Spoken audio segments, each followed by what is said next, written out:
At first I thought I had misheard her. The clink of silverware, the soft hum of the chandelier, the muffled music coming from the living room. Everything around me seemed to freeze as my daughter-in-law leaned back in her chair, crossed her arms and said with that cutting little smile, "You need to work more, Eleanor. We have expenses coming. If you don't like it, there's the door." My fork slipped from my fingers. It hit the plate with a sharp crack that echoed far too loudly in the dining room my husband and I once filled with laughter. Across the table, my son didn't look at me at all. He just kept slicing his chicken, small silent cuts, as if pretending he hadn't heard her spared him from having to pick a side. My granddaughter Lily dropped her spoon, her eyes wide, her thin shoulders curling inward, the way children do when the room turns dangerous. And in the long, cold second that followed, I realized something terrible. They weren't shocked by her words. They were used to them. I felt something shift deep inside me. Not anger, not yet, but the first crack in a dam that had been holding back years of pressure. A quiet, deadly calm. I stood my chair legs, scraping against the hardwood floor, and said, "Gladly. I'll leave, and you can finally pay your own bills. Good luck." What none of them knew, not even I fully understood at the time, was that my leaving wouldn't be the end of this story. It would be the beginning. Because the minute I stepped away from that table, from that suffocating little world Candace had built around my son, the truth began to crawl out of the shadows. And what we would uncover, it would tear apart lies that had been building for years. But that night I didn't know any of that. I only knew that my dignity had finally woken up. I picked up my purse, ignoring the stunned silence behind me. Lily whispered, "Grandma," but Candace's sharp look cut her question short. My heart cracked at that, my sweet Lily, always so careful, always watching for something she could not yet name. I opened the front door, and a cold Oregon wind rushed in, wrapping around me like a warning and a promise both. Outside, the November air bit at my skin. I stood on the porch for a moment, letting my breath fog in front of me, letting the ache in my chest settle into something sharper, something steady. When I finally walked down the path toward my car, I knew only one truth. I was done being quiet. Halfway to the driveway, footsteps creaked behind me. Mom Michael's voice, uncertain, small. I turned.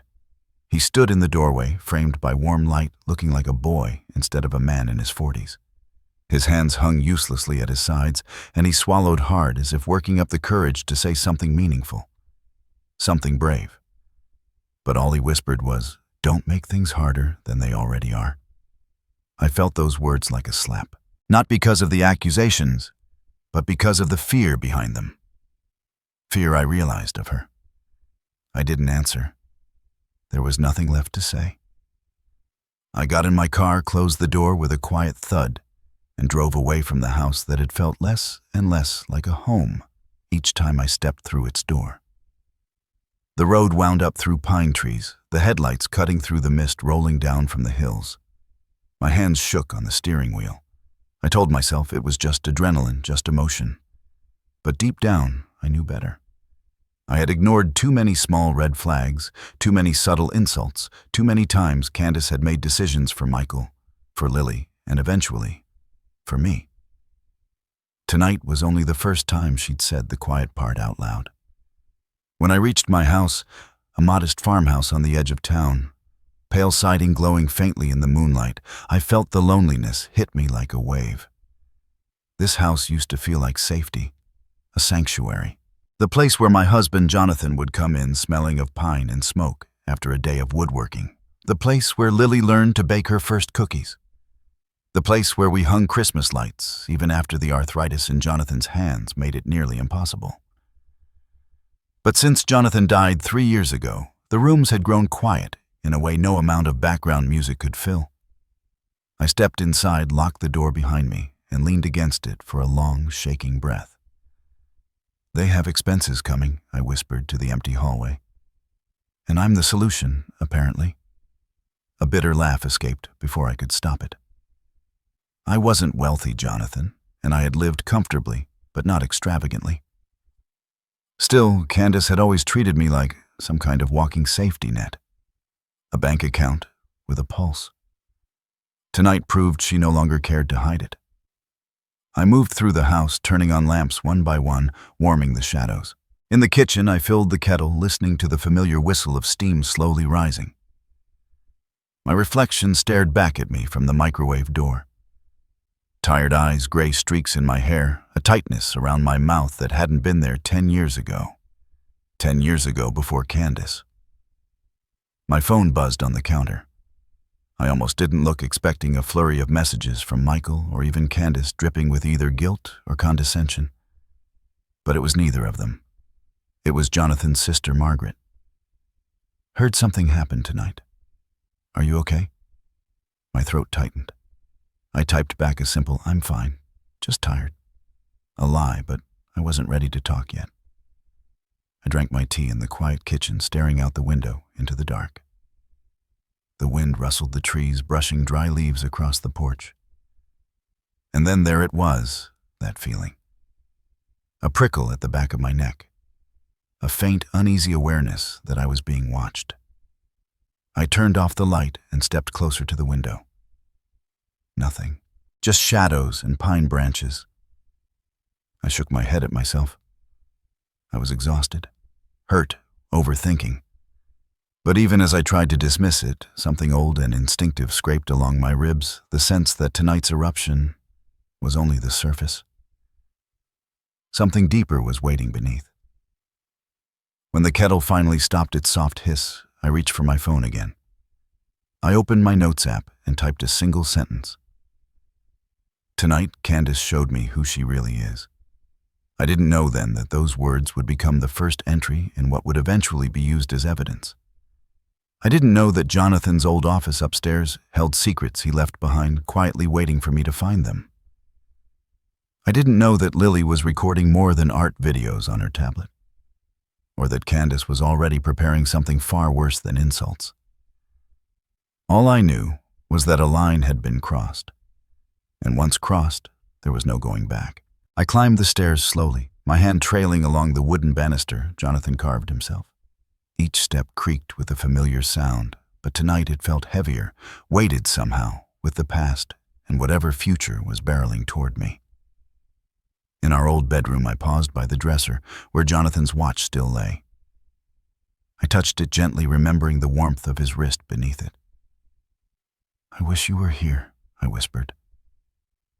It wasn't grief this time. It was something else. A plea, a warning, a promise that I wouldn't let myself be erased. I changed into my nightgown, brushed my hair, and turned off the lamp. But as I crawled into bed, pulling the quilt up to my chin, one final thought whispered through me, quiet but unshakable. Whatever was coming, I wasn't going to face it as the quiet, obedient Eleanor they thought they could push around. I was going to face it as the woman Jonathan married, steady, stubborn, and far stronger than anyone realized. And God help the person who underestimated me next. I woke the next morning to the gray, watery light of Oregon winter pushing through the blinds. For a moment, I forgot where I was, forgot the sharp words from the night before, forgot the way Michael had looked at me, small, apologetic, but unwilling to stand up for me. Then it all came back in a rush that tightened my chest. I lay there a long time, listening to the old house settle around me. This place had always been my refuge. But today, even the familiar creaks sounded different, as if the walls themselves were waiting for me to realize something I'd been avoiding for too long. When I finally sat up, my body felt heavy, almost bruised from the emotional blow. I put on my robe, went downstairs, and started a pot of coffee. The house was so quiet it felt hollow.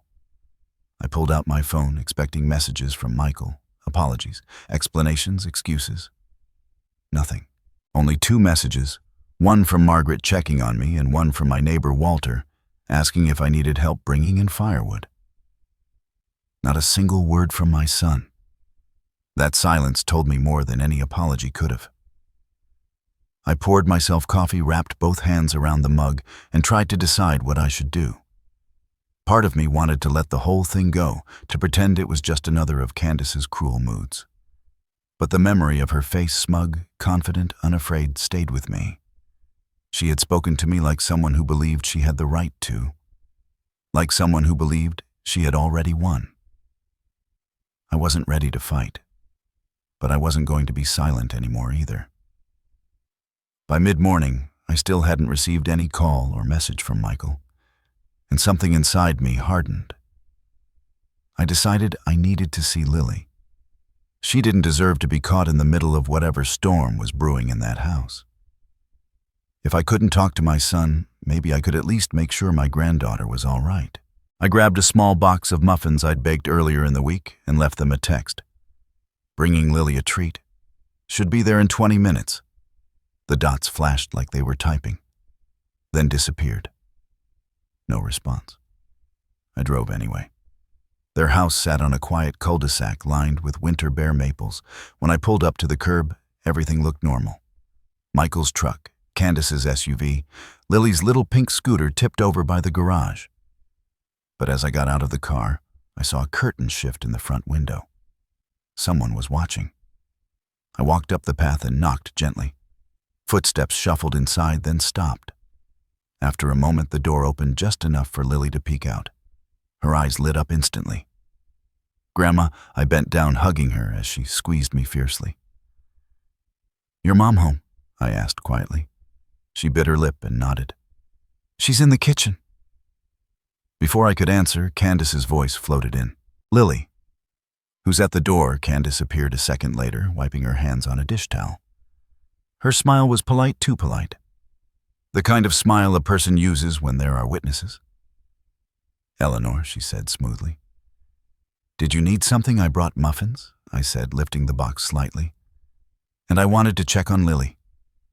"How thoughtful," she said, taking the box before I could hand it properly. "But today's not a good day for visitors." I didn't look away. "I'd like a word with my son." Her smile tightened. "Michael's resting. He had a long night. You upset him." Lily moved closer to me, instinctively pressing into my side. Candace's eyes flicked down at the gesture, and her jaw tensed. She didn't like that. She didn't like anything she couldn't control. "I won't stay long," I said. "You already have?" Her voice sharpened, losing that veneer she always wore. "And I think it's best if we give each other some space." Lily looked up at me, confused. "Hurt?" I rested a hand on her cheek. "I'll see you soon, sweetheart." Candace reached for the door, as if eager to shut me out of their lives entirely. But before she could, a small voice broke the tension. "Grandma, wait."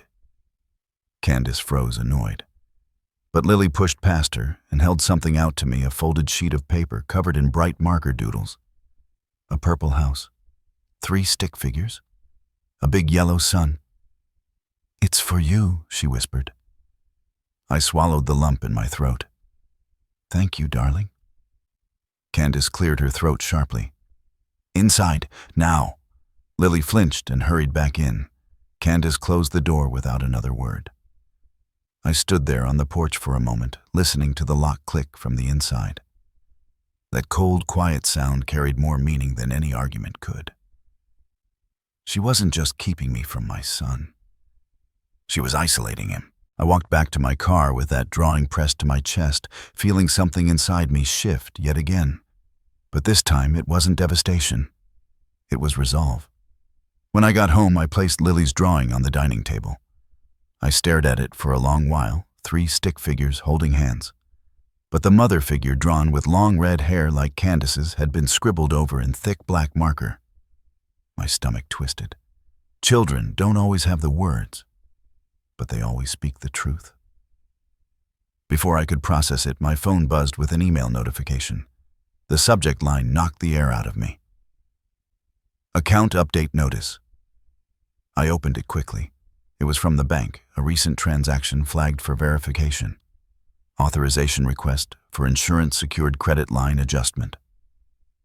I blinked, confused. I didn't request anything. I hadn't opened new accounts since Jonathan passed. The email contained a link to view the document, and there it was, my name, my address, my signature at the bottom. except it wasn't my signature. My brain buzzed with disbelief. Someone had submitted a request using my personal information and forged my name, and the date on the document 3 days ago. My palms turned cold. Could Candace have... Before I finished the thought, the doorbell rang. I nearly jumped. Through the window, I saw my neighbor Walter standing on the porch, holding an envelope and breathing hard as though he'd hurried over. "Eleanor," he said as soon as I opened the door, "this was in your mailbox. I thought you'd want to see it right away."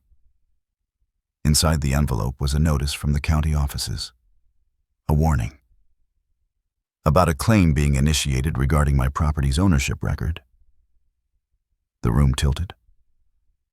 "What is this?" I whispered. Walter frowned. "Looks like someone filed an inquiry to verify rights of survivorship. That's usually done when someone tries to challenge a deed after a spouse passes." My heart pounded. Jonathan's name. My name. Our home. Someone had requested information about who legally owns it. I felt my breath catch in my throat. "What does that mean?" I managed. Walter looked at me gently, worry in his eyes. "It means someone's trying to see if they can transfer or dispute your title." I didn't say the name forming in my mind. I didn't have to. It pulsed there, heavy, undeniable. "Candace." I closed the door after Walter left, locking it with shaking hands. For a long moment I stood there frozen, the papers trembling in my grip. This wasn't about being rude at dinner. This wasn't about me needing to work more. This was about control, financial, legal, personal, and if Candace was willing to forge my signature, what else was she willing to do? The house around me suddenly felt too still, too quiet. My breath shortened. My pulse hammered in my ears. I forced myself to sit down at the dining table, spreading out the documents, Lily's drawing in the center, like a tiny heartbeat of truth. Forged signature. Property inquiry. A daughter-in-law who saw me as an obstacle. A son too afraid to challenge her. A granddaughter caught in the crossfire. I closed my eyes and heard Jonathan's voice, low and warm, the same way he'd sounded the last winter we had together. "You always see the best in people, Ellie. Just don't let it blind you." I whispered into the empty room. "I won't. Not anymore." A chill swept through me, not from fear, but from clarity. That dam inside me, the one that had cracked last night, began to crumble entirely, and what spilled out was strength I didn't know I still had. I stood, grabbed my coat, and headed for the door. If Candace wanted a war, she'd chosen the wrong woman. I drove into town with the determination of someone who had spent far too long pretending everything was fine. The morning fog clung to the hills as I made my way toward the brick building that housed the Hart Consolidated Services offices, the company Jonathan built from scratch, the one Michael now managed, and the one Candace seemed to have her claws buried deep inside. The parking lot was half full, employees rushing in with coffee cups, scarves pulled tightly around their necks. I hadn't stepped inside this building since Jonathan's memorial luncheon, when everything felt shattered and unfamiliar. Today it felt intimidating for an entirely different reason. I locked my car and took a breath. I needed answers, and I needed them from Michael, whether he wanted to give them or not. Inside the lobby was warm and bright, decorated with framed photos from charity events, company milestones, and community drives. Jonathan's portrait hung behind the reception desk. He stood with his arms crossed, smiling at the camera in a way that always made my heart lift. "Hello, Mrs.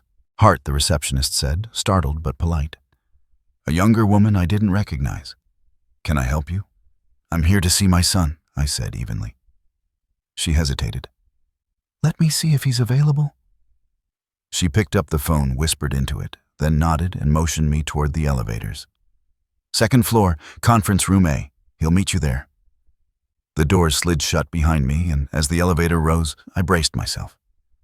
I didn't know which version of Michael would meet me, the boy who used to run barefoot through our yard, the man who cried at his father's bedside, or the stranger who let his wife talk to me like I was expendable.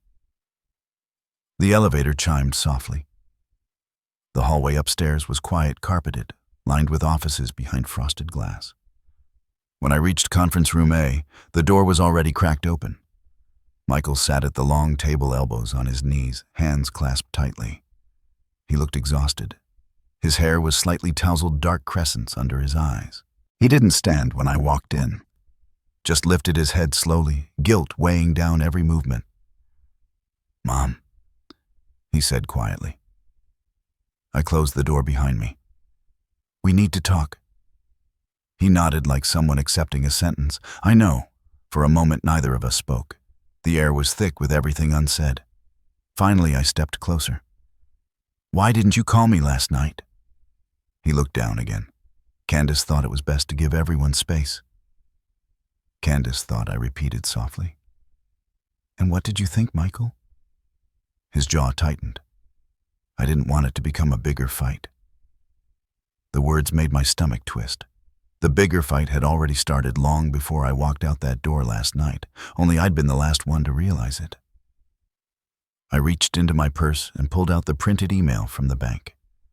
I laid it in front of him. "Did you authorize this?" He scanned it, confusion flickering across his face. Then panic. "Mom." No, I didn't do this." I slid the second document toward him, the property ownership inquiry notice. "Did you request this?" His breathing hitched. "Of course not. Why would I, Mom? I would never." "Then who did I?" I asked gently but firmly. His eyes darted away. That alone told me the answer. "Michael," I said, soft but unshakable, "look at me." When he did, I saw a brokenness there I hadn't wanted to acknowledge. Fear, shame, conflict. "Did Candace request these?" He swallowed hard, but didn't speak. That was enough. "Michael," I whispered, "she's trying to take control of everything. She's forging my name.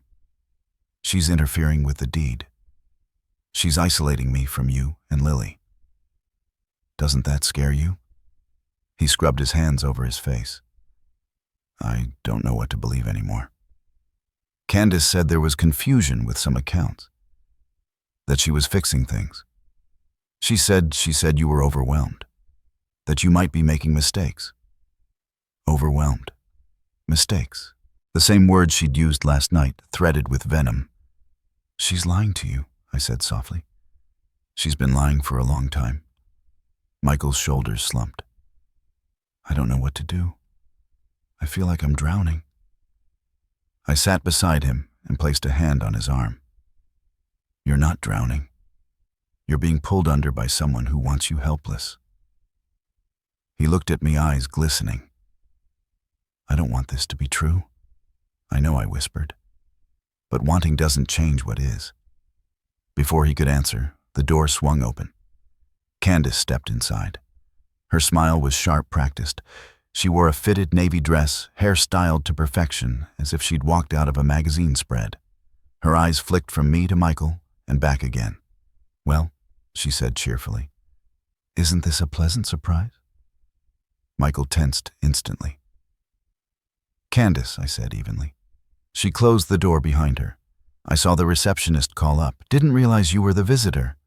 Her smile didn't reach her eyes. "If I had known, I would have saved you the trip." Michael and I were about to head into a meeting. I kept my voice calm. "We were talking?" "Oh, I can see that." She looked at Michael. "Everything all right, honey?" He didn't answer. Her gaze dropped to the documents on the table. The shift was subtle but unmistakable. Her pupils tightening, her breath pausing for a fraction of a second. "Where did you get those?" she asked Michael, her voice suddenly colder. "I didn't," he said quietly. "Mom brought them." She turned to me, irritation spreading beneath her polished exterior. "You shouldn't involve yourself in things you don't understand, Eleanor. Financial documents are complicated. You could misinterpret something, and I know what my own signature looks like," I interrupted. The room went silent. Something flickered in her expression, annoyance, calculation, maybe even fear, but it vanished quickly behind another thin smile. "I understand you're upset about last night," she said. "I shouldn't have spoken the way I did." Let's just call it a misunderstanding. That wasn't a misunderstanding, I said. It was disrespect. Michael's breath caught. Candace narrowed her eyes. I'm trying to keep this family together. But I can't do that if you insist on stirring up chaos. Chaos. The word landed like a slap. I'm not creating chaos, I replied quietly. I'm uncovering truth. Her nostrils flared. You need to be careful, Eleanor. There it was, the quiet threat beneath the sweetness. For your own sake, she added, stepping closer, lowering her voice as though sharing private advice. You're not as young as you used to be. People make mistakes. They forget things. It's easy to muddle numbers, misread forms. Michael and I have talked about this. Michael's head snapped toward her. We haven't talked about that. She froze. For the first time since she walked in, uncertainty cracked through her poise. I met her gaze steadily. I'm not confused. And I'm not forgetting anything. Candace tried a different tactic. You're stressed. That's all. Let's go home and rest. We can revisit this when you're feeling more like yourself. She reached for my arm. I stepped back. Michael stood abruptly. Candace, stop. Her eyes widened in disbelief. Michael. But before she could recover, a soft knock came at the open door. A young woman with auburn hair, one of the junior accountants, if I remembered correctly, peeked in nervously. Sorry, she said. I didn't mean to interrupt, but... Mrs. Hart, could I speak with you privately? Candace shot her a withering look. We're in a meeting. The girl swallowed. It's about the accounts you asked me to revise. I have questions. Michael's eyes darted to Candace. Candace's face drained of color. I think it can wait, she said through clenched teeth. The girl hesitated, then looked at me again. Actually, I would prefer to talk now. And in that moment I saw the truth clear as daylight. Someone else was afraid of Candace. Someone else had been pulled into something wrong. Someone else wanted out. I rose slowly. Of course, let's talk. Candace took a sharp step toward her. You stay right. The girl flinched. Michael stepped between them. Candace. Enough. Candace stared at him like she didn't recognize him. I turned to leave the room. As I stepped out, I glanced back at my son. He looked at me with a mixture of fear and gratitude, as if he finally saw the woman who raised him, not the helpless figure Candace wanted him to believe I was. And I saw something else, too. The first crack in Candace's control. It wouldn't be the last. The young accountant led me down the hall with quick, nervous steps, glancing over her shoulder every few seconds, as though she expected Candace to come storming after us. Her hands trembled around the folder she carried, and by the time we reached an empty conference room, she shut the door behind us with a soft but decisive click. For a moment, she just stood there, gathering her courage. She couldn't have been older than 26. Bright green eyes, freckles across her nose, a cardigan wrapped tight around herself, as if it were armor. My name's Jade, she said finally. I wasn't sure how to approach you, Mrs. Hart, but I couldn't stay quiet anymore. Her voice cracked on the last word. I waited, giving her space, the kind that no one else seemed to give her in this building. She opened the folder with hesitant fingers and spread several documents across the table. At first glance, they looked like standard reports, but Jade tapped her nails on one particular sheet. This is the payroll record for the last quarter, she said. I was assigned to update it 2 weeks ago. The columns were neat wages. Deductions, departmental allocations, but one line item stood out immediately, a consultant fee far larger than the others paid monthly. And the name attached, Harper Analytics, I murmured. Jade nodded. That company doesn't exist. At least, not in any legitimate business registry. I checked. My stomach tightened. Who instructed you to add it? She swallowed. Candace, of course. I leaned over the table, studying the entries. It wasn't just one alteration. There were several payments spread out cleverly, disguised among expense reimbursements and vendor invoices. Small amounts individually, substantial in total. "How long has this been happening?" I asked quietly. Jade hesitated, then opened her laptop. That's the thing. When I ran a historical log, I found edits going back almost a year. A year. My breath stilled in my chest. Jonathan had passed 3 years ago. For 2 years, Michael had run the company quietly, and then Candace started helping him more actively. It fit too well. "Why didn't you report this sooner?" I asked gently. Jade looked down at her hands. Because she threatened my job, and because I didn't understand the full scope. But then she asked me to backdate a consultant payment and to adjust the signatures. She met my eyes, shame flickering there. I couldn't do it. I stalled. Said I needed supervisor approval. But yesterday she cornered me and said if I didn't cooperate, I'd regret it. Her voice trembled. She scares me. My heart softened. You did the right thing coming forward. A tear slipped down her cheek. She wiped it quickly. I'm not brave.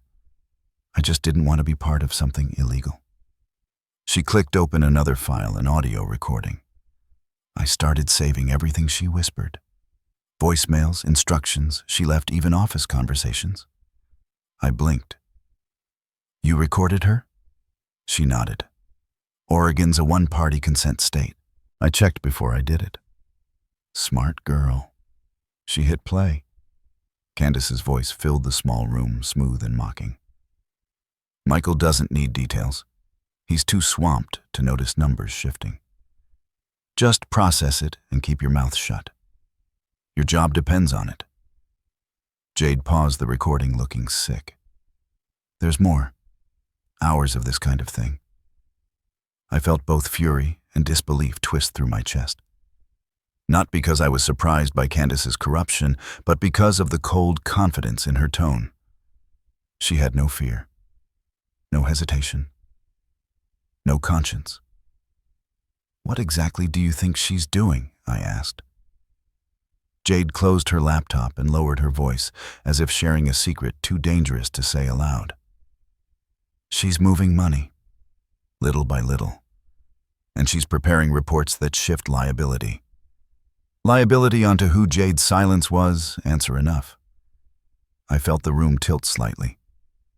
She's building a case to blame Michael. Jade nodded miserably. Yes, if this blows up, she'll let him take the fall. The paper trail points to him unless someone corrects the logs before she finalizes everything. Rage surged through me, not the loud kind, but the quiet, surgical kind that sharpens the mind. Has Michael seen any of this? I asked. No.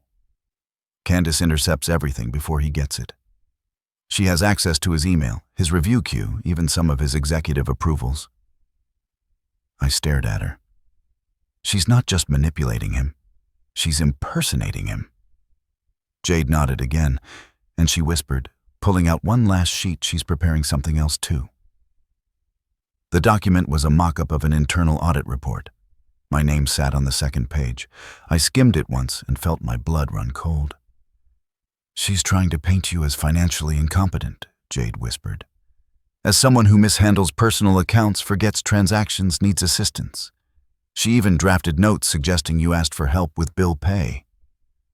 I dropped into a chair. The edges of the paper blurred. This is how guardianship cases start, I whispered. These are the kinds of statements used to challenge someone's autonomy. Jade bit her lip. Mrs. Hart, I think she wants to control everything your husband left behind. And if she discredits you, she can claim authority through Michael. I finished, my stomach twisting. Exactly. For a long moment, neither of us spoke. Then I heard footsteps in the hallway, fast, sharp, purposeful. Jade stiffened. That's her. My pulse jumped. The footsteps slowed, then stopped right outside the door.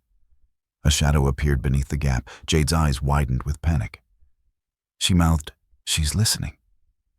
I stayed perfectly still, heart hammering, watching as the shadow lingered, then moved away. Heels clacking toward the elevators. Jade sagged in relief. God, Please tell me you believe me. I don't know who else to turn to. I reached across the table and squeezed her hand gently. I believe you, and you're not alone in this anymore. Her eyes filled with tears again, this time of relief. Mrs. Hart, what are you going to do? Stop her, I said quietly. But I need everything you have, all the files, all the recordings, every detail. Jade nodded. I'll get it to you.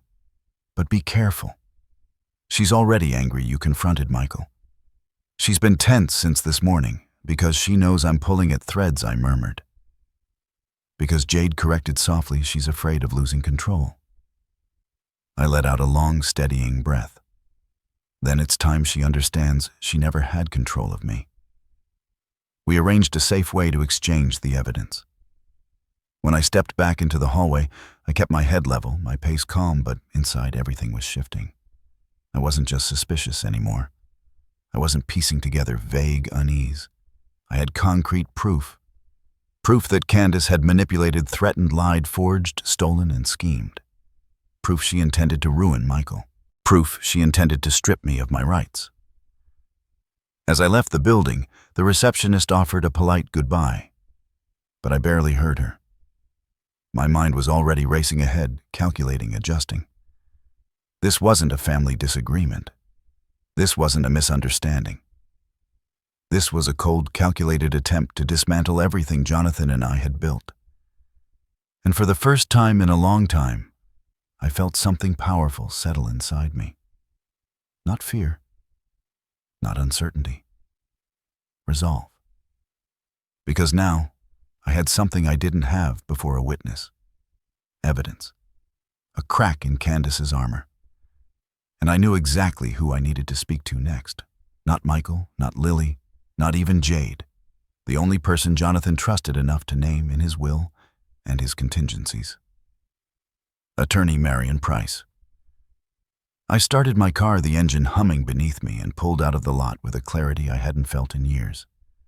If Candace wanted a war, she was about to learn she had chosen the wrong woman.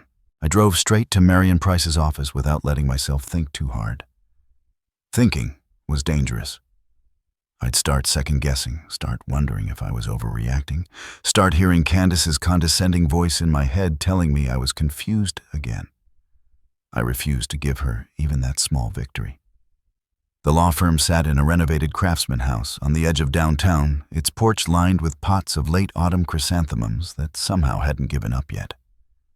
Inside, it smelled faintly of cedar and coffee, warm and reassuring in a way only old buildings can be. The receptionist looked up as I entered. "Mrs. Hart Marion is expecting you. You can go right in." Expecting me, I hadn't called ahead. I pushed open the door to her office, and Marion looked up from a stack of folders. She stood to greet me, tall, silver-haired, sharp-eyed, in a way that made me understand instantly why Jonathan trusted her. "Eleanor," she said softly. "Come in. Close the door." Her tone told me everything she already knew. Something was wrong. As soon as the latch clicked, I placed the documents on her desk, the forged signature, the property inquiry, the paper trail Jade had shown me. Marion's eyes moved quickly, absorbing each line with a lawyer's precision. When she finally looked up, her face was grim. "How long has this been happening?" she asked. "I only realized yesterday." My voice wavered despite my efforts. "But Jade, one of the accountants, showed me records going back months. Maybe a year." Marion exhaled slowly. "I'm sorry, Eleanor. I had hoped Candace's influence was limited to personal pressure. But this is serious." A chill ran through me. Hearing the words aloud made them real. "What does it mean?" I asked. "What is she trying to do?" Marion folded her hands, choosing her words carefully. "She's laying groundwork. If she can make you appear unstable, financially irresponsible, easily confused, she can argue you're incapable of managing your affairs. If that happens, the court could grant conservatorship to your next of kin." "My son. And, by extension," Marion said gently, "Candace." The room tilted. "She wants to control everything Jonathan left behind."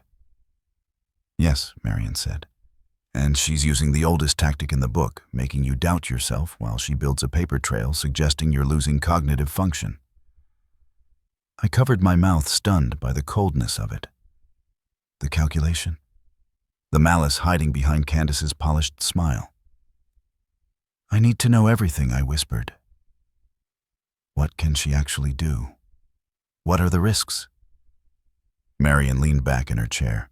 Let's break this down. She lifted the forged signature first. This alone is a felony.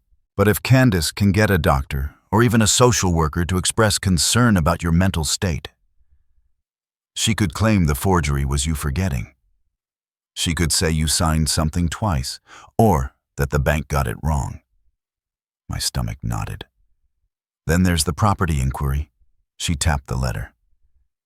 This doesn't transfer ownership, but it's the first step someone takes when building a legal argument to challenge a deed, especially a survivorship deed. Someone like a daughter-in-law with ambition, I murmured. Someone like that, yes. The next stack was Jade's documentation consultant fees, hidden transfers, manipulated logs. If Michael takes the fall for this, Marian continued, he could lose his position, and Candace could use that instability to argue you and Michael both need her oversight. I closed my eyes. He's my son. She's using him as a tool. Marian nodded sadly. Control is her currency. A wave of guilt washed over me. Guilt for not seeing this sooner, for letting Candace's behavior slide for years to keep the peace, for letting her grow bolder with every small victory. Marian, I whispered, what do I do? She didn't hesitate. You get ahead of her. How document everything. Your memory is sharp, your behavior consistent, your decision-making sound. We can get a voluntary cognitive evaluation. That alone destroys any claim of incompetence. I blinked. A test, yes, she said. A simple assessment by a licensed neuropsychologist. If Candace is building a case, she won't expect you to take proactive steps. I nodded slowly. What else? Marian slid a blank form toward me. You're going to establish a legal firewall. A directive that your assets cannot be reviewed, transferred, or managed by anyone without your explicit consent. And Michael, I asked. Marian hesitated. Do you trust him? I swallowed hard. I trust the boy I raised. I don't trust the man his wife has turned him into. Marian's expression softened. Then for now, the firewall needs to exclude him. We protect first, rebuild later.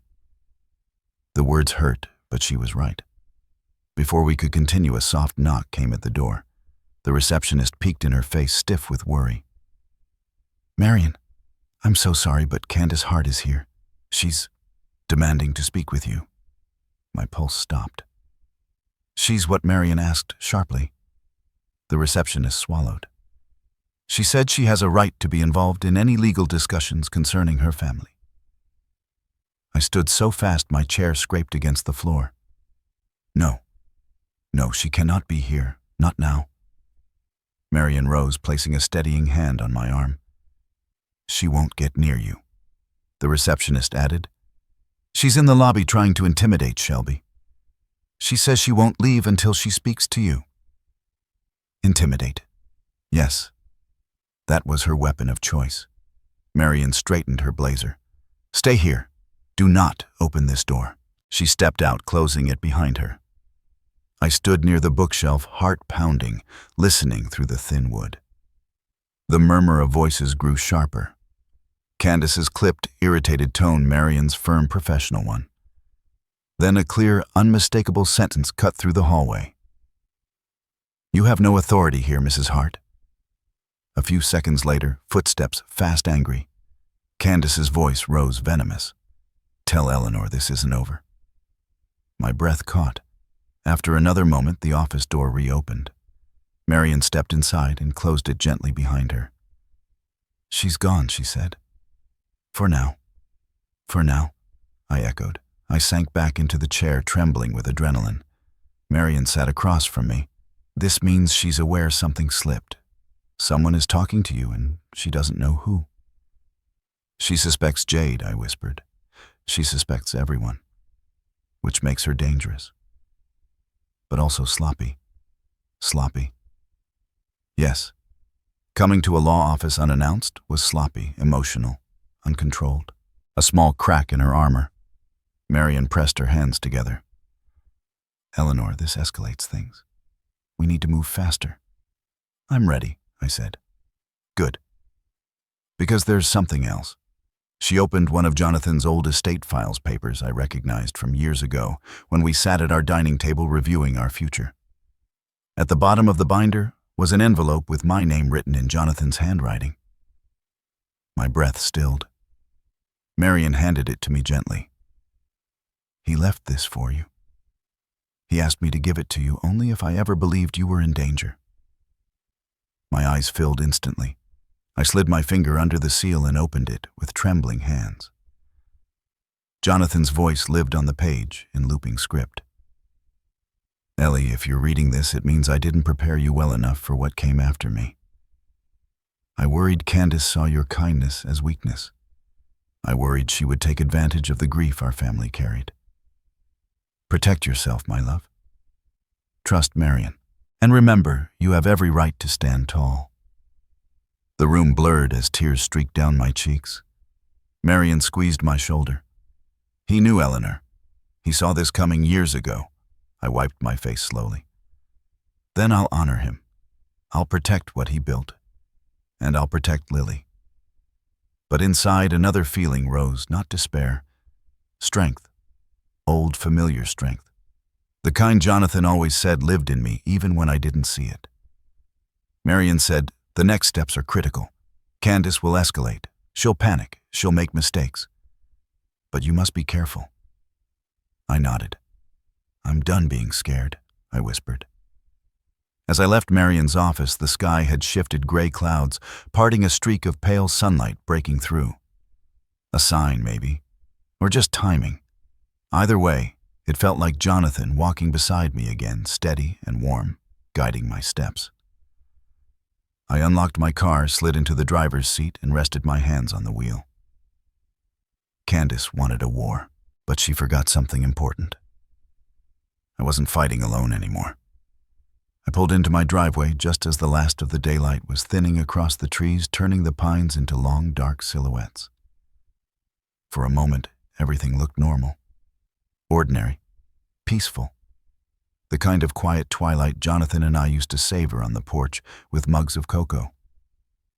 But the moment I stepped out of the car, I felt it again, that faint prickle at the back of my neck. Someone had been here.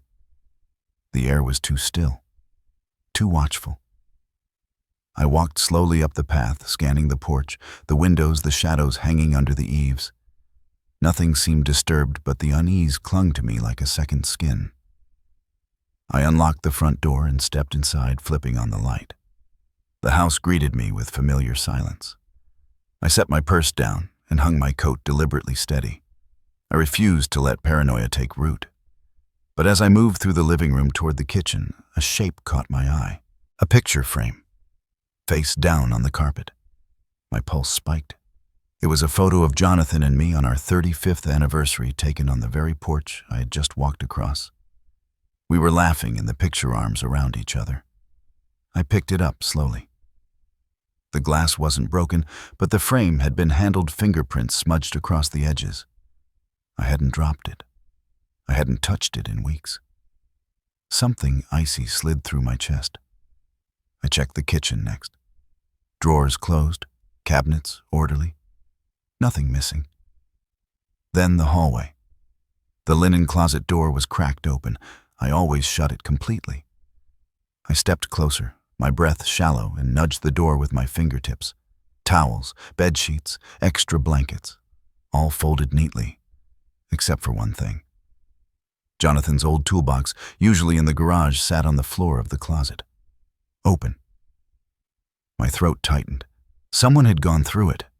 Tools were shifted, a few wrenches moved, a tape measure pulled halfway out. That toolbox hadn't been touched since Jonathan died. I closed the lid with shaking hands. The edges of my vision pulsed with adrenaline, but I forced myself to stay calm. Panicking wouldn't help. I moved through the rest of the house room by room. Bedroom, untouched. Office, slightly ajar. That door was always closed. Desk, drawers rifled through, files, shifted. Jonathan's old notebook, lying open on the floor. I knelt to pick it up, my hands trembling. The pages had been flipped through, hastily bent at the corners. Someone had been searching for something. But what, and more importantly, had they found it? I stood slowly, heart pounding, and checked the small lockbox Jonathan had left in his desk drawer. Inside were things only meaningful to us: his watch, our wedding rings, his pocket knife, a few letters. All still there. I exhaled shakily. But the unease wouldn't leave me. Whoever did this wasn't after jewelry. They were after information, documents, leverage. My mind snapped to Lily's drawing on the dining table, those stick figures with the furious black scribble over the one meant to represent her mother. The innocence and truth in it made my throat tighten. I made sure the doors were locked, checked the windows twice, then reached for my phone. Walter answered on the second ring. "Eleanor. Everything okay?" I hesitated. "Would you mind checking your outdoor cameras?" He didn't ask questions. "Give me a minute. Stay on the line." The silence between us was thick with the sound of my own heartbeat. I paced the hallway, flicking lights on as I went, unwilling to leave a single shadow unchecked. Walter came back on the line. "I've got something." My stomach dropped. "What?" "Someone walked past my driveway about 40 minutes ago." Hoodie pulled up. "Couldn't see a face. They cut across your yard." My eyes drifted to the picture frame again, the toolbox, the open notebook. "Could you tell where they went?" I whispered. "Toward your back door." My hand flew to cover my mouth. "Eleanor, do you want me to come over?" I forced myself to breathe. "No. But thank you. Just stay alert." "Always," he promised. "Call me if you need anything." I hung up, my fingers cold against the screen. I wasn't imagining it. Someone had entered my house. Someone had looked through Jonathan's things, and only one person had motivation to do that. Candace. She wanted information, proof, to twist papers, to forge evidence, to claim I wasn't capable of managing my own affairs. And when she couldn't manipulate me in person, she'd sent someone else to do her dirty work. Anger surged hot and sharp, cutting through the fear. I grabbed my phone again and dialed a number I knew by heart. Michael answered on the third ring, breathless. "Mom, is everything all right?" He sounded worried, genuinely worried for the first time in a long time.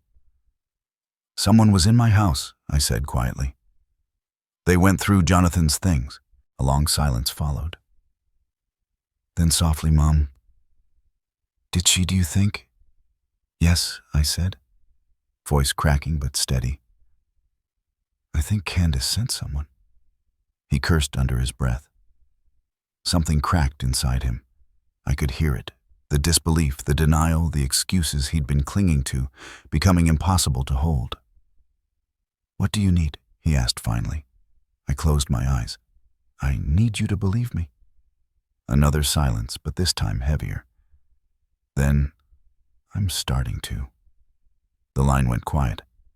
He didn't hang up, but he didn't say anything more. I could hear him breathing, thinking, fighting himself. "Michael," I whispered, "you know she's capable of this." He didn't deny it. He didn't defend her. He didn't tell me I misunderstood. That alone spoke volumes. "Mom," he said softly, "I'm sorry." Those words cracked me open, but I held myself together. "We'll talk tomorrow," I said. "Not at your house. Somewhere neutral." "I'll text you," he said. "Promise." When I hung up, the house felt less empty. Not safe, no, but less hopeless. A flicker of connection still existed between Michael and me. A thread Candace hadn't fully severed. I checked the locks again, turned on the porch light, and made myself a cup of tea, even though my hands shook so badly I spilled half the water. The steam rising from the mug helped calm me. Slowly my breathing evened.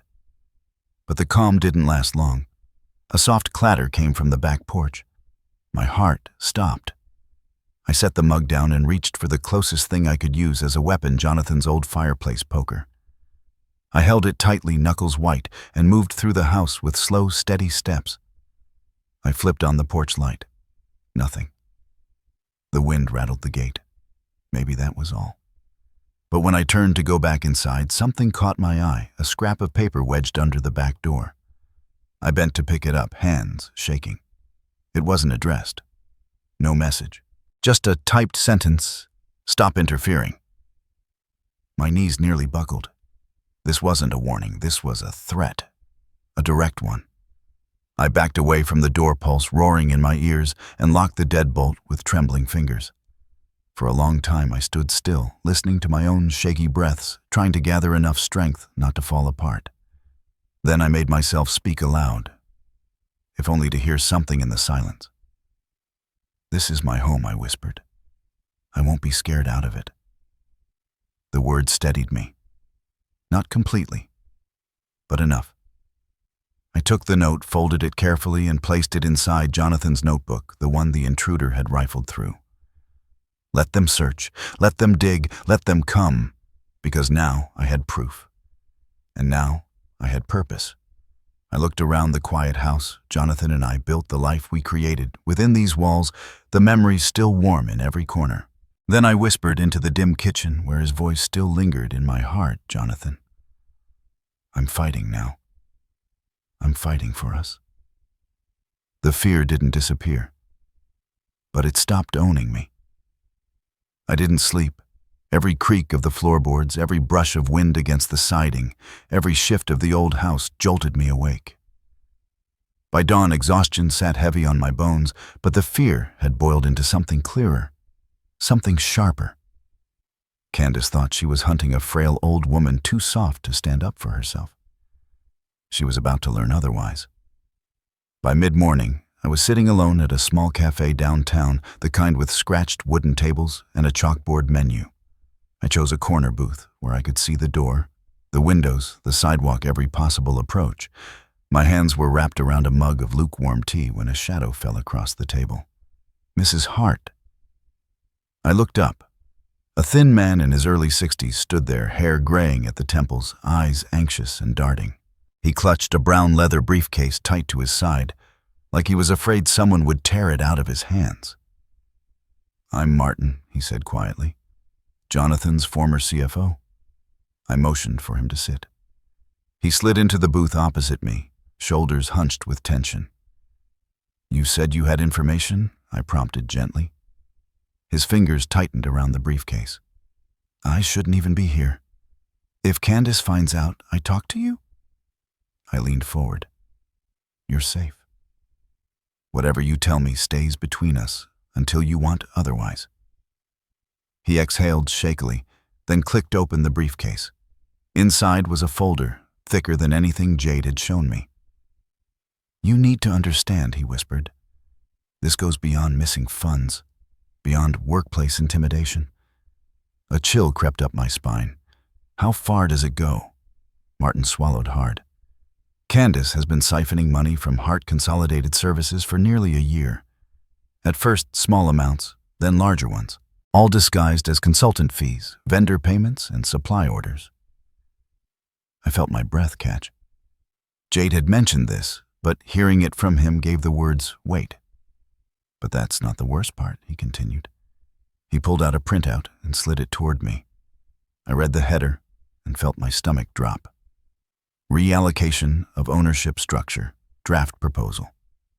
Jonathan's old shareholder units, my units." There was a chart showing how they would be absorbed into a family trust overseen not by me, but by Candace and Michael jointly. My hands trembled.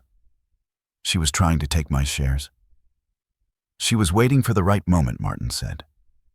"A decline in your cognitive health, financial missteps, something she could use as justification." My throat tightened. "She's trying to have me declared incompetent." He nodded grimly. "She's already spoken with a psychologist who handles guardianship evaluations. She was preparing the paperwork." I pressed a hand against my chest, steadying myself. "And Michael signs whatever she tells him to," Martin said softly. She pushes the papers in front of him, tells him she's already handled the details. He never reads the fine print. A heaviness settled over me. I had seen the truth forming in pieces, but now it was a fully drawn blade. Martin reached into the folder again. There's more. He laid out banking records transfers from company accounts to Candace's maiden name LLC. She said it was a consulting firm, he whispered. Except it doesn't exist. How did she get away with it, I asked. She bullied junior staff, played favorites, threatened to fire anyone who questioned her. When I pushed back, she said I was stuck in the past and no longer aligned with the company's direction. 2 weeks later, she fired me. I clenched my jaw. Jonathan trusted you. He nodded, eyes misting. He did. And he suspected something before he got sick. He pulled me aside once, maybe a month before his fall, and said, Martin paused, voice breaking slightly. He said, watch her. She smiles too much when numbers change in her favor. A tear burned behind my eyes. Jonathan had seen the shadows long before I did. What else? I whispered. Martin hesitated, then pulled out the last document. I didn't want to believe this part, he said. But when I looked at the logs, well, my pulse quickened. Show me. He turned the paper toward me. It was a signature comparison sheet. My signature next to a signature on the forged credit line application. They were nearly identical, but the pressure was different. The slant was slightly off, and the timestamp, it showed the application had been submitted at 10:18 a.m. on a day when I was undergoing a scheduled medical ultrasound. Miles away. She forged it, I whispered. Yes, Martin said. And she doctored the system logs to hide the IP address. Sloppy job, too. Anyone with forensic training could catch it. Something in my chest ignited anger. Yes, but also clarity. Why come forward now, I asked. He rubbed his hands together, ashamed. Because I let it happen. I didn't stop her. I was scared of losing my job, and after Jonathan died, everything felt different. No one could stand up to her. She had your son under her thumb. She controlled access to documents. She controlled the narrative. Fear only works when people feel alone, I said gently. Martin looked at me, tears brimming. Jonathan would want me to help you. I'm sorry it took me this long. I reached across the table and touched his hand. You're helping now, and that matters. He nodded, swallowing his guilt. I can testify, he whispered. If it comes to that, I can confirm the forged records were entered under Candace's login, not Michael's. And I have backups of everything. Hidden. Because I knew someday the truth would need sunlight. I let out a shaky breath. Thank you. He started to close the briefcase, but paused. One more thing. He pulled out a small envelope and slid it across the table. What's this? I asked. Proof she's not acting alone. My heart stumbled. What? She's been making calls, late-night calls, to someone coordinating with her on the finances. Who? I whispered. He shook his head. I don't know. But whoever it is, they're not just giving her advice. They're telling her how to cover her tracks. The cafe seemed to shrink around me, the walls slipping closer. How do I fight that? I murmured. Martin clasped his briefcase shut. By doing what Jonathan always did, document, verify, prepare. And by surrounding yourself with people who care about the truth. I exhaled slowly. Jade, Martin, Marion, and maybe soon Michael. Use the dossier, Martin said. Bring it to your attorney. Don't confront Candace yet. She's dangerous when cornered. He stood, gaze full of worry. You're not safe around her, Mrs. Hart. Be cautious. The more control she loses, the more unpredictable she'll become. He turned to leave, but paused again. Jonathan always said you had a steel spine under all that gentleness. I think he knew you'd need it someday. When he walked out of the cafe, the cold air slipped in behind him. carrying the faint scent of rain and winter pine. I gathered the documents, sliding them into my bag with deliberate care. As I stepped outside, the wind whipped across my face, sharp and cleansing. The sky above Portland was shifting dark clouds, curling into shapes that reminded me of a storm forming far offshore. Except this storm was already here. Someone had broken into my home. Someone had searched Jonathan's things. Someone had forged my name. And now I knew why. Candace didn't want control. She wanted ownership. Of the company, of Michael's loyalty, of Lily's world, of my life's work, of Jonathan's legacy, and of every asset my husband and I built over 40 years together. I walked toward my car with Martin's warning echoing through me. The more control she loses, the more unpredictable she'll become. Then another voice layered over it, Jonathan's voice as steady in my mind as it had been in life. "Stand tall, Ellie." I gripped the dossier in my hand and felt something old and powerful settle over me. "Yes," I whispered into the cold air. "I will." Michael chose a quiet diner on the outskirts of town, far from the office, far from Candace, far from the places where her influence seeped into every conversation and every decision he made. When I pulled into the gravel parking lot, he was already outside pacing, rubbing his hands together, the way he used to when he was a boy, afraid of bringing home a bad report card. He looked up the moment he saw my car. Relief washed across his face, and something else too. Shame. I stepped out, and he immediately hurried over, opening his mouth as if to speak, then stopping, unable to find the words. "It's okay," I said softly. "Let's go inside." We slipped into a booth at the back of the diner. The waitress brought coffee without asking, sensing the heaviness between us. For a while, neither of us touched it. Michael finally spoke. "Mom, I don't know where to start." "Start with the truth," I said. "I can take the truth." He breathed out slowly, his hands shaking around the mug. "I think I've been living in a fog. Like things were happening to me, not around me. And every time I tried to think for myself, Candace had an answer ready. A reason, a warning, a guilt trip." He swallowed. "She made me believe I owed her everything, that she was protecting our family." "She was protecting herself," I said gently. He nodded, eyes glistening. "I know that now." A silence stretched between us, fragile, new, full of things breaking and things healing all at once. I reached into my bag and laid Martin's dossier on the table. Michael stared at it as though it were something explosive. "What is that?" he whispered. "Evidence," I said. "Of what she's been doing behind your back." Michael didn't move at first. Then, with a trembling hand, he opened the folder. His eyes darted across the forged transfers, the altered logs, the signatures, the draft ownership documents. His breath hitched. Once, twice. Then he whispered, "Oh, God." He looked up at me, his face pale.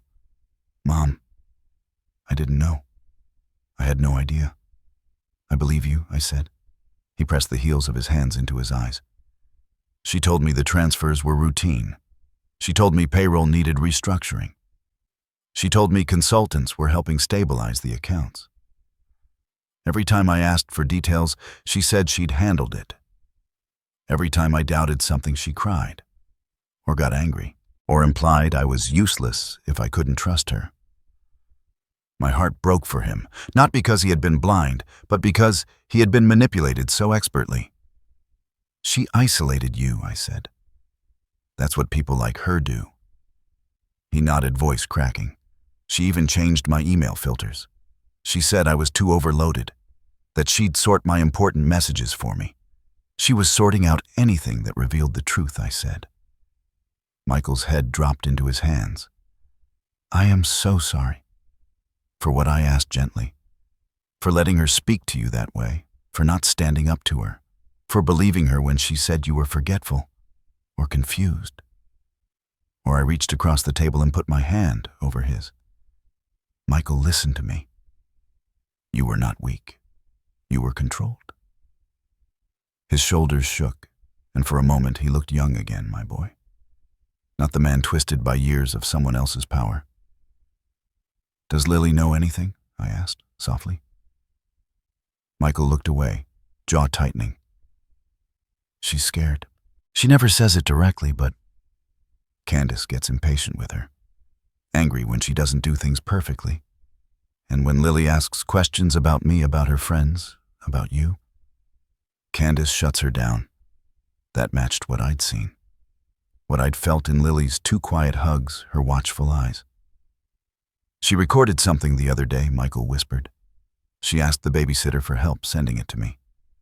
It was audio of Candace yelling about money, about you, about how all of this will be easier once everything is in my name." A cold wave rolled through me. "Do you have it?" He nodded. I didn't want to believe it. I thought maybe she was just upset. But when I heard her say, his voice faltered. "She said you were a burden. She said you were standing in the way of our success." Something inside me smoldered. "She sees people only as obstacles or tools." He nodded again. "Mom, I think she's dangerous. I know she is."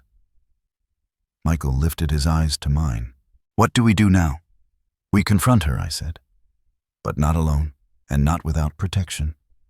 Before he could ask what I meant, the diner's front door opened and the bell jingled. Michael looked up and went white. I turned. Candace stood in the doorway, still as a statue, eyes locked on us. She wore a tailored cream coat, her hair pulled back sleek and tight, her expression unreadable.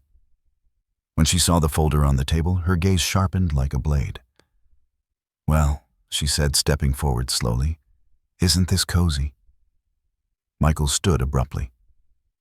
"Candace, this isn't—" She raised a hand, silencing him. "Sit down." Her voice was cold, controlled. A voice I had heard in moments, but never quite like this.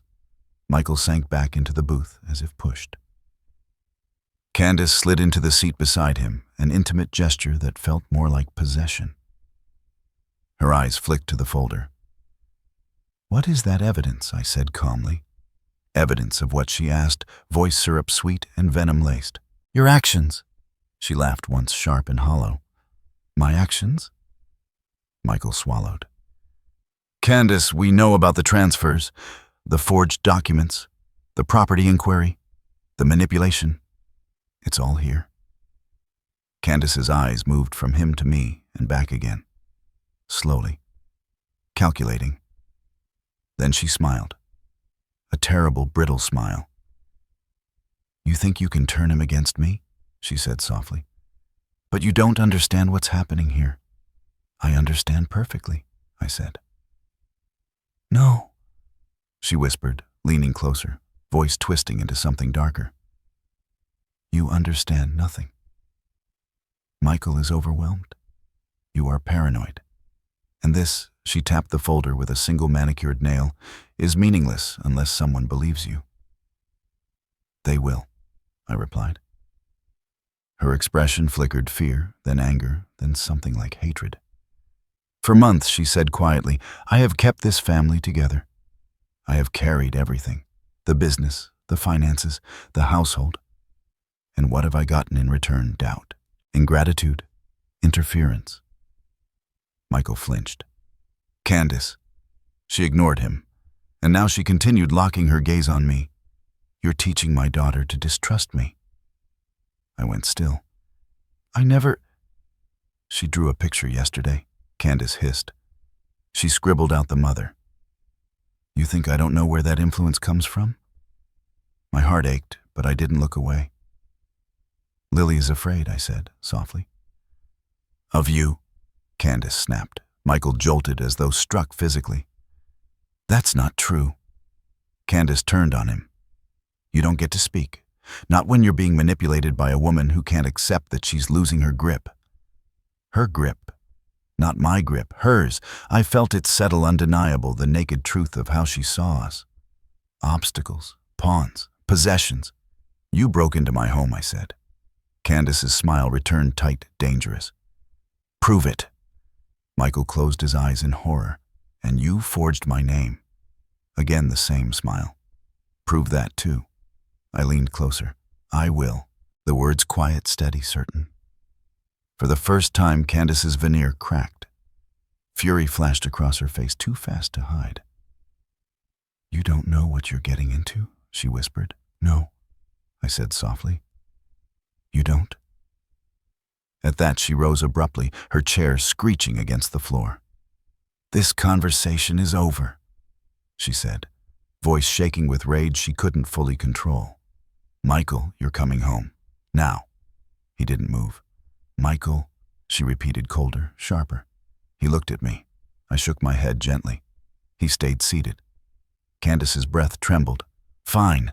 If you won't come willingly, I'll fix this myself. She turned on her heel and stormed out of the diner, the bell above the door jangling violently behind her. Michael sagged in his seat, hands covering his face. Mom, he whispered. She's not going to stop. No, I said quietly. She isn't. I reached for the folder. But neither am I. I sat in my car outside Marion's office long after sunset, the street lamps flickering against the windshield. The air felt heavier than usual, thick with the kind of tension that settles before a storm.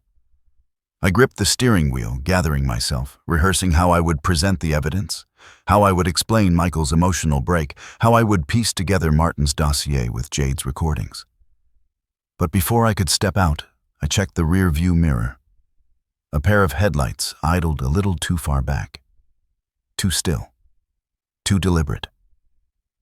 I watched them for another 20 seconds, my pulse rising.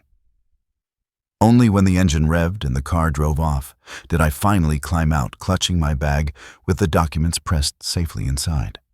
Inside the office, Marion was waiting for me with a steaming cup of tea and the look of someone preparing for a battle she'd anticipated long before I arrived. You look like you've been carrying the weight of the whole town, she said quietly.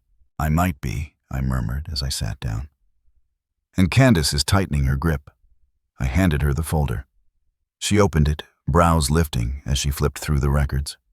Jade's audio transcripts, Martin's analysis, financial logs, forged signatures. Then she picked up another sheet and froze. This, she said, tapping the falsified property inquiry, isn't just a probe. This is step 1 of a guardianship case. I know, I whispered. And this, she said, lifting Jade's draft of Candace's incompetence narrative, is step 2. My throat constricted. How far could she get? In the wrong hands. Marion leaned back, eyes somber. Very far. People underestimate how quickly a narrative of cognitive decline can take root, especially in women your age. Especially if the accuser is family. I looked down at my hands. She wants to take everything. Marion nodded. But she won't. Before I could respond, she opened her desk drawer and laid out 3 forms. What are these? I asked. Your weapons, she said. The first was a voluntary cognitive assessment order.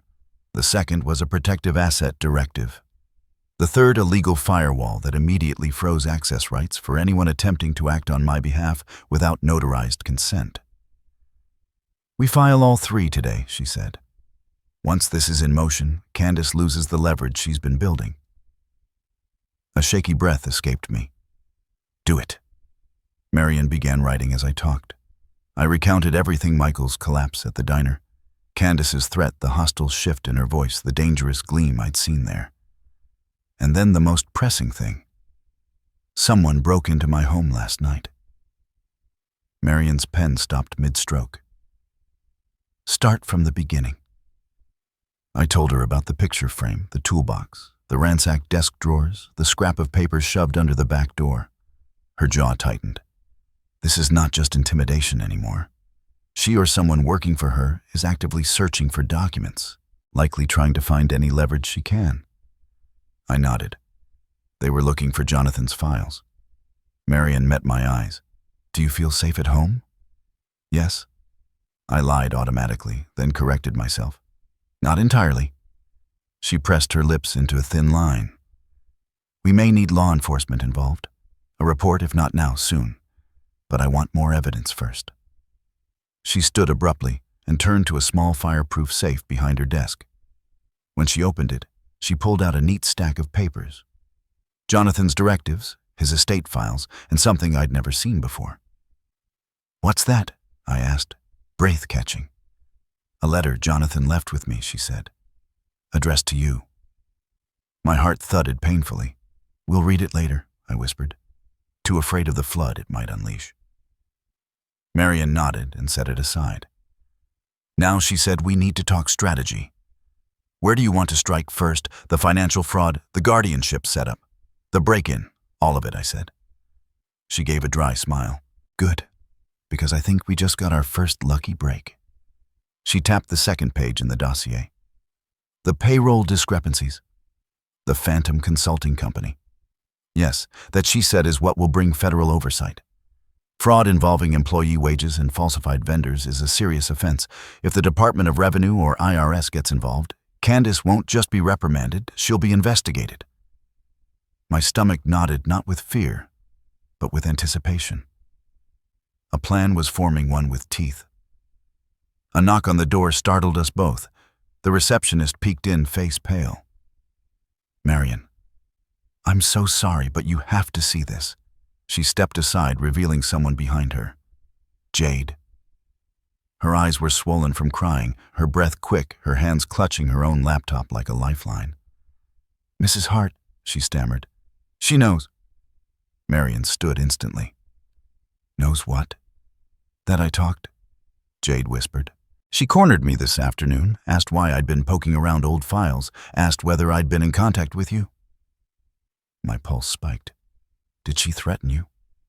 Jade nodded, tears streaming down her cheeks. "She said if I stuck my nose where it didn't belong, she'd restructure my future."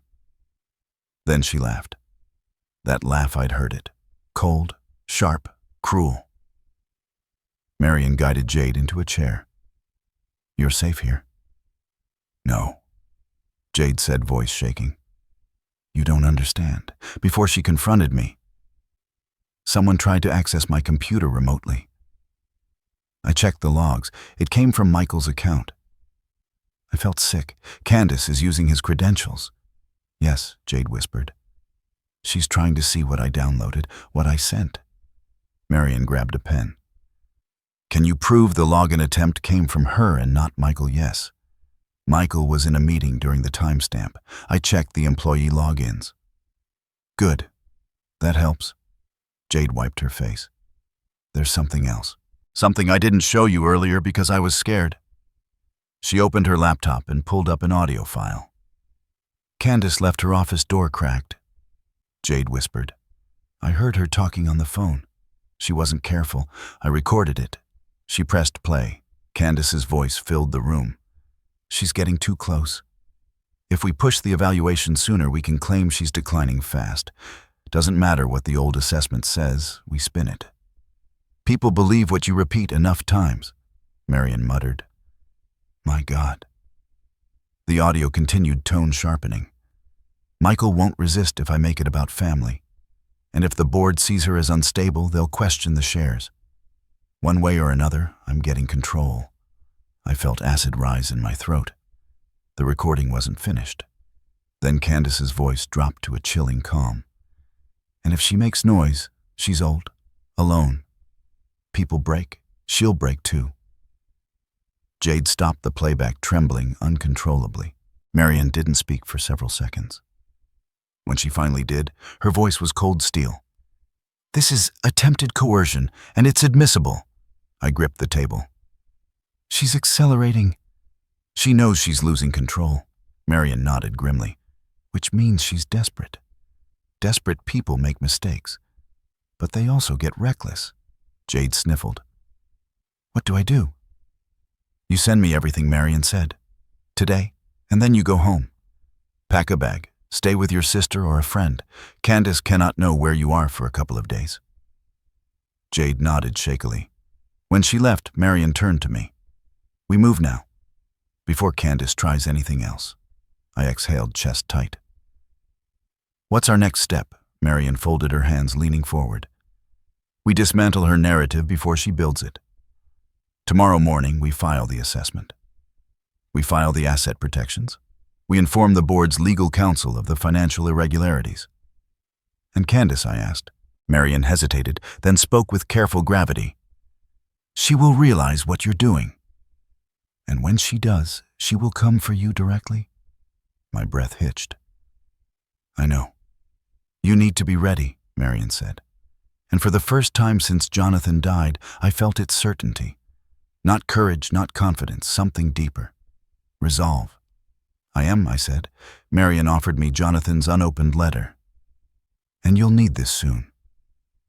I took it, holding its weight like a lifeline, a shield, a whisper of him in my hands.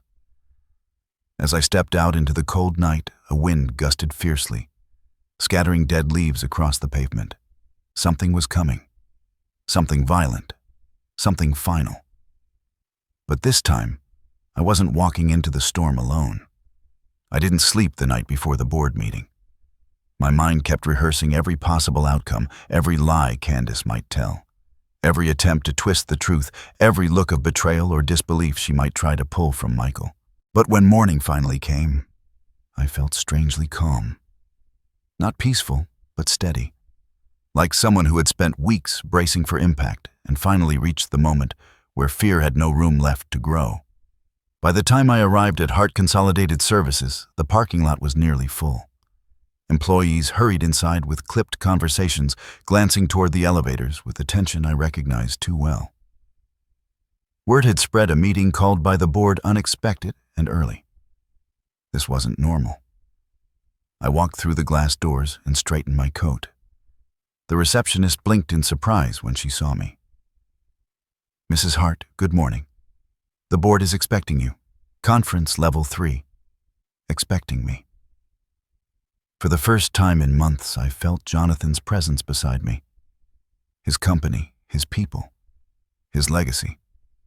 I stepped into the elevator and rose. When I entered the boardroom, the murmur of voices stopped instantly. The long mahogany table gleamed beneath harsh fluorescent lights. Leather chairs lined each side, most filled already by senior members, men and women who had known Jonathan for decades. Michael sat near the far end. He looked exhausted, eyes, shadowed hands clasped tightly in front of him. When he saw me, something in his expression softened. Relief mixed with dread. "Mom," he whispered. I touched his shoulder gently before taking the seat beside him. Candace had not arrived yet. At the head of the table, board chairwoman Evelyn Rhodes adjusted her glasses. "Mrs. Hart, thank you for coming. We've reviewed some preliminary concerns and thought it best to hear all sides directly." Her tone was diplomatic but firm. She was preparing for a storm. The door swung open sharply. Candace entered like a gust of cold wind. Hair glossy, makeup flawless, wearing a crisp white blazer that screamed intimidation. She scanned the room with a smile practiced to perfection until she saw me already seated beside Michael. The smile cracked for just a breath. Then she recovered. "Good morning," she said smoothly. "I apologize for being late. I had family matters to attend to." She lowered herself gracefully into the chair on Michael's other side, resting one manicured hand over his. Michael stiffened. I saw the flicker of confusion cross her face. He wasn't responding the way he once did. Evelyn cleared her throat. "Let's begin." Candace leaned forward. "Actually, if I may start, I have documentation that may clarify some concerns raised recently by," she gestured vaguely toward me, "certain parties who seem misinformed." She pulled a folder from her bag and slid it forward, smiling sweetly at the board. I watched Evelyn open it.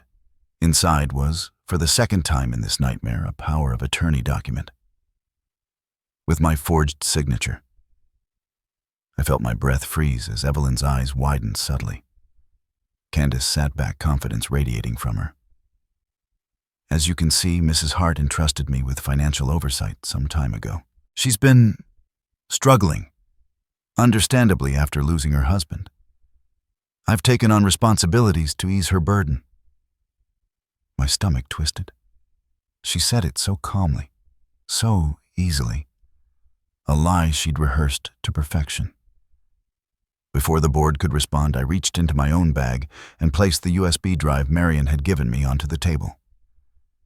"Before you accept that document as valid," I said quietly, "I suggest you listen to something." Candace's eyes snapped toward me, fury flashing so quickly she couldn't hide it. "What is that?" she demanded. "Jonathan's voice," I replied. A hush fell over the room. Several board members leaned forward. I plugged in a small speaker and played the third recording Jonathan had left behind. His voice, steady, warm, familiar, filled the boardroom. "If Eleanor ever brings this to you, it means someone attempted to alter the estate documents without her consent. There have been concerns. I've seen signs of interference. Please protect her. She is still fully capable of managing her affairs, and any signature that says otherwise is not hers." Candace's face went white. Michael bowed his head, shoulders shaking. The board remained silent, stunned. I let the recording finish before speaking. Jonathan recorded that because he suspected this very scenario. Candace burst forward, slamming a hand on the table. "This is absurd. Anyone can record something like that." "You can't." Evelyn held up a hand. "Sit down, Mrs. Hart." Candace froze. No one had ever spoken to her like that in this building. I opened the dossier. One by one, I slid documents across the table: the forged consultant payments, the hidden transfers, the falsified logs, the doctored property inquiries, the signature comparison report, Jade's written account. Candace's face twisted, panic brewing beneath her polished exterior. "None of this is real," she said, her voice tightening. "This is fabricated." Clearly, Eleanor is confused. "She's not confused," Michael finally said, his voice breaking. "I heard you. I heard what you said about her. About me. About the company." Candace's eyes widened. "You what?" He swallowed hard. "Lily recorded you. You didn't know she was listening." The boardroom erupted in soft murmurs. Candace whipped toward me, fury blazing. "You manipulated my daughter. I protected her," I said firmly. "From you." "No," she spat. "You're turning everyone against me. You're—" Martin stepped into the room. He wasn't supposed to be there. No one knew he'd come, but he stood tall at the door holding a stack of documents. "I can confirm every financial discrepancy," he said. "And I'll testify under oath that Candace manipulated accounts, forced staff to alter data, and attempted to shift liability onto Michael." Stunned silence. Candace shook her head slowly, like she couldn't believe the betrayal. "You're all ungrateful. Everything I've done for this family." I looked at her evenly. "You did it for control." Something snapped. She slammed both palms on the table. "You think you can ruin me? You think you can waltz in here with your recording and your tears and undo everything I've built? I held this family together. I kept this company from falling apart." "I deserve," Evelyn cleared her throat sharply. "Mrs. Hart, that's enough." Candace's breath heaved in her chest. Her mask had shattered completely. Evelyn folded her hands calmly. "The board has heard enough to initiate a full forensic audit and to suspend you from your role effective immediately." Candace's mouth dropped open. "You can't, you have no right." "We do," Evelyn said simply. "Given the evidence presented today, we must." Two security personnel appeared at the door. A strangled sound escaped Candace's throat, half rage, half disbelief. She looked at Michael, eyes wide, with something like desperation. "Tell them you don't want this. Tell them you need me." Michael stared at her, not with anger, but with heartbreak. "I didn't need you," he whispered. "I thought I did. You made me think I did. But you only ever needed control." Candace lunged toward him, but the security guards caught her arms. "This isn't over," she screamed as they pulled her toward the door. "You'll regret this, both of you." Her voice echoed down the hall long after she was gone. Silence settled in her wake, heavy, stunned, raw. Michael collapsed into his chair, burying his face in his hands. I rested a trembling hand on his back. "It's over," I whispered. He shook his head. No, Mom. It's just beginning. And he was right. The board had taken action. But Candace had shown everyone exactly what she was capable of when cornered. The war wasn't finished. But for the first time, we weren't losing. The house was too quiet that night, the kind of quiet that didn't feel peaceful but tense, anticipatory, like the world itself was holding its breath. Michael had insisted on staying with me after the board meeting, but I sent him home to Lily. He needed to be with his daughter, and I needed space to think, to brace myself for whatever came next. Candace's face when security pulled her away replayed in my mind again and again. Not shock, not fear, hatred. A hatred so sharp it felt like a blade tracing the back of my neck even now. I double-checked the locks before bed. Then I checked them again. I pulled the curtains closed, turned on the porch lights, and walked the perimeter once the gravel crunching beneath my shoes. I wasn't afraid of the dark. I was afraid of the silence inside of it. At 11:30, my phone buzzed. Unknown number. I almost let it ring out, but something told me to answer. I pressed the phone to my ear. Hello. A soft, shaky breath answered first, then a whisper. Mrs. Hart, it's Jade. My chest tightened. Sweetheart, are you all right? No, she whispered, voice trembling. She came to my apartment. A cold wave washed through me. Candace, yes. She was banging on the door, calling my name, telling me to open up so we could talk like adults. I didn't move. I didn't breathe. I waited until she left. I swallowed hard. Where are you now? In my car down the street, she said. I called because I don't know what she's planning. But she's not thinking clearly. And she kept saying your name. A silence settled over us, heavy and suffocating. She said I prompted. She said, Eleanor thinks she's won. She has no idea who she's dealing with. Jade paused, breath hitching. Mrs. Hart, I think she's dangerous. I know, I whispered. I know she is. We talked until I was sure she was safe at her sister's house, and only when she promised to lock the doors did I hang up. But the moment I lowered the phone, a knock sounded at my front door.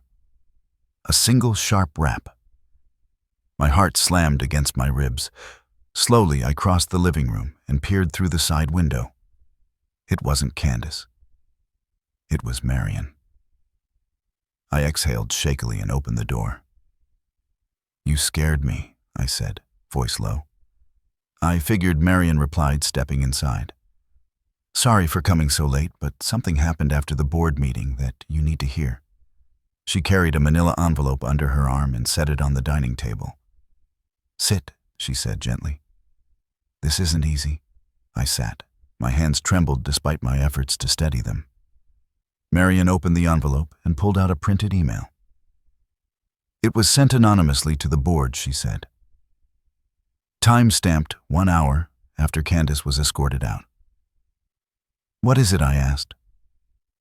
Candace accusing you of elder abuse. My breath caught. What? She framed it as concern for your mental state. Claimed you were paranoid unstable, that you were being manipulated by staff. She insisted the board force an intervention to protect you and the company. I shook my head slowly. She's doubling down. She's cornered, Marion corrected. And cornered people thrash. I'm not afraid of her anymore, I said. Marion's expression softened. Maybe not. But you need to be cautious. She's not done. She reached into her coat pocket and withdrew Jonathan's letter. You didn't read this yet, she said. I took it reluctantly. The envelope felt heavier now than when she'd first handed it to me, as if Jonathan himself were placing a hand on my shoulder. Marion stood. Read it tonight. He left you guidance for a reason. Her voice grew gentle. And Eleanor, don't stay here alone. Not tonight. I'll be fine, I said. You won't, she replied softly. Call Michael, or Grace, or stay with me. I don't care who. But don't stay alone. After she left, I sat for several minutes staring at the letter. Eventually, I opened it. My dearest Ellie, If you're reading this, it means something has happened. Something I feared might come after I'm gone. You always trusted people more than you should, and I always admired that in you. But not everyone who smiles at you has good intentions. Some see your kindness as weakness. Protect yourself, and don't be afraid to fight. You are stronger than you know. If someone is trying to take from you your home, your independence, your dignity, do not surrender an inch. I chose you because you are unbreakable. I love you, Jonathan. I pressed the letter to my chest and let the tears fall. When I finally stood, I felt steadier. Jonathan's voice, his faith in me, settled into my bones like armor. I went to bed with the letter beside me. But sleep didn't come. Around 2 a.m, I heard it. A crunch on the gravel outside. Soft. Slow. Someone was walking near my back porch. I sat up, heart thundering. My fingers hovered over my phone. Then another crunch. I stood and moved toward the kitchen, holding my breath, peering through the curtains. Nothing. Just darkness. I told myself it was an animal. The wind. My nerves. Then a shadow crossed the window. I stumbled back, pulse roaring in my ears. Footsteps moved around the side of the house. Deliberate, controlled, human. My hands shook as I grabbed the phone and dialed Michael. He answered instantly. Mom, are you all right? There's someone outside, I whispered. I heard footsteps. I'm coming. Don't hang up. Don't go near the windows. I crouched behind the kitchen counter, heart hammering. Michael, I whispered. What if it's her? He was silent for a moment. Then I'll deal with it. Outside, the footsteps stopped. Then a tap on the glass. Soft, insistent. I squeezed my eyes shut, gripping the phone so hard my knuckles went white. Mom, Michael said, voice tight. Talk to me. She's outside, I breathed. She's right outside. Then came the sound of a car engine. A vehicle starting fast, tires skidding, gravel scattering. The car sped down the road and disappeared into the night. I didn't move until I heard Michael's car pull into the driveway 5 minutes later. He burst through the door, breathless and frantic, pulling me into his arms. You're okay, he whispered. You're okay.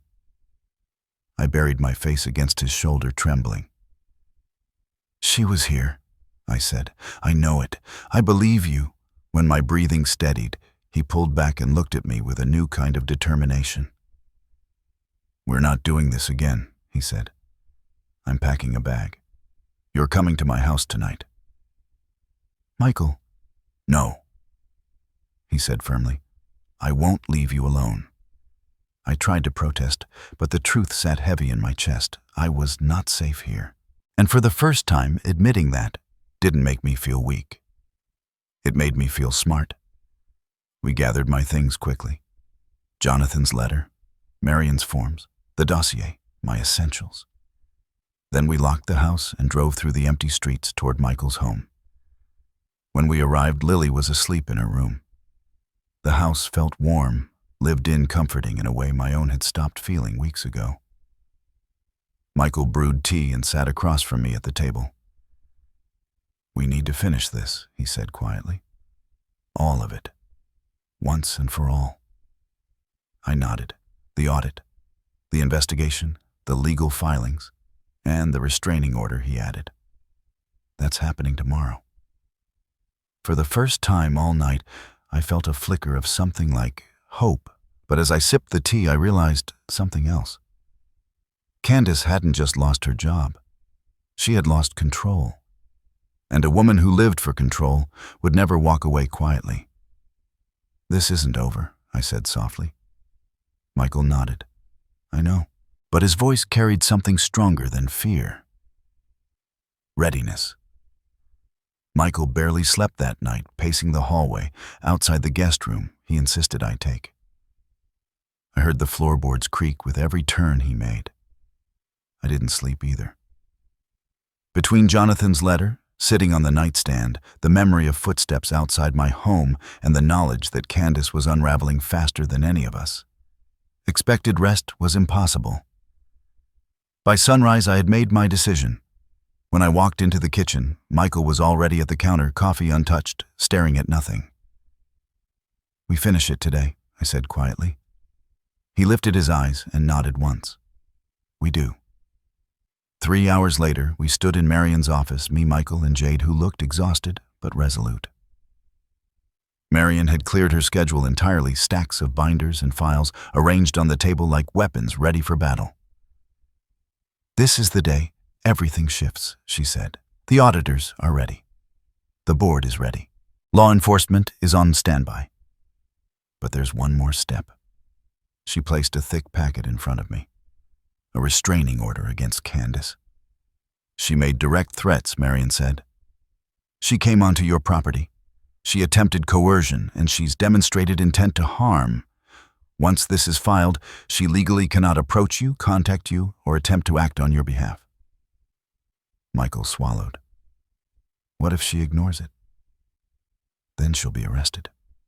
Marion's tone was steady, final. I signed the packet with a hand that didn't shake nearly as much as I expected. For the first time since Jonathan passed, I felt protected. Not by circumstance, not by hope, but by action, my own, and those who refused to let me stand alone. Now Marion said there's one last loose end. She offered Jade a sympathetic look. "Are you sure you're ready to testify?" Jade hesitated, then nodded. "I'm scared," she admitted. "But she's hurt too many people for too long. I won't let her do it again." Michael reached over and squeezed her shoulder. "You're brave, Jade." "Thank you." Her eyes softened. She had needed to hear that. An hour later, we walked into the county courthouse. The corridors echoed with footsteps and hushed conversations as attorneys, clerks, and officers moved briskly through the morning bustle. I felt my heartbeat thrum against my ribs, every sound amplified, every passing face blurring into background noise. But when Michael took my hand, the world steadied. Just before we entered the courtroom, he whispered, "No matter what she says today, Mom, I'm with you." And he meant it. Inside the room buzzed with tension. At the far table sat Candace, her hair immaculate, her expression composed but brittle. She wore a deep emerald suit, an intentional choice, no doubt. Too polished, too rehearsed. Her attorney sat beside her, flipping through notes with quick, agitated motions. Her eyes lifted when we entered. The hatred I'd seen in the boardroom hadn't disappeared. It had calcified. The judge called the court to order, and proceedings began. Candace's attorney argued first, asserting she had merely been trying to protect a grieving widow from making rash decisions. He tried to paint her as responsible, devoted, misunderstood. But every sentence he constructed felt flimsy, empty, dissolving under the weight of what came next. Marion rose and presented the timeline, the forged documents, the hidden transfers, the manipulation of Michael, the attempt to initiate guardianship without consent, the break-in, the threats, the audio recording Jade captured. One by one, each piece landed like a stone in water ripples, spreading through the courtroom. When Jade took the stand, her voice shook at first, but she grew stronger with every answer. She described the hostile work environment, the secrecy, the fears she and others felt around Candace's temper. Then Marion played the recording. Candace's voice filled the courtroom, dripping with contempt. "If she makes noise, she's old, alone. People break. She'll break too." Gasps echoed through the room. Even her attorney seemed stunned. Candace's jaw tightened, her composure unraveling in real time. The judge leaned forward, eyes cold. "Mrs. Hart, do you deny this is your voice?" Candace's lips parted, a tremble at the corner of her mouth. I was venting." It wasn't she provoked. The judge raised a hand. "Stop." Candace froze. At last it was my turn to speak. I walked to the stand, my legs weak but my heart steady. "I did not come here for revenge," I said. "I came for protection for myself, my son, my granddaughter, and the company my husband built with integrity." I looked directly at Candace. You took advantage of our grief. You isolated Michael. You tried to take my home. You tried to take my rights.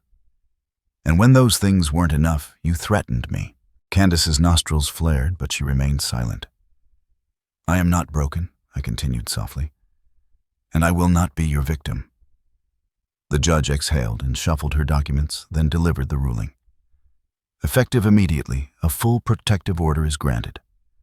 Mrs. Candace Hart is prohibited from contacting or approaching Eleanor Hart or her immediate family. Further, a formal investigation into financial misconduct is approved.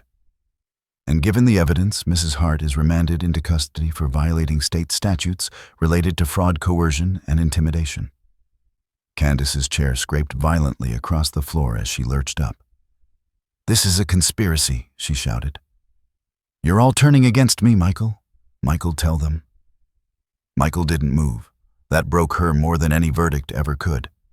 Guards escorted her out as she screamed his name. But Michael remained still, his face pale, a mixture of sorrow and clarity. And then, it was over. The courtroom emptied slowly. Jade hugged me tightly before leaving, promising to update Marion on any workplace fallout. Marion squeezed my hand and whispered, You stood taller than anyone expected, including her. Michael and I walked out together into the bright afternoon sun. For the first time in months, I could breathe. We drove to my house, where police had already swept the property and deemed it secure. Even so, stepping back inside felt like reclaiming something that had been stolen. Michael walked through every room, checking locks, lights, windows. When he returned to the living room, he held something in his hand.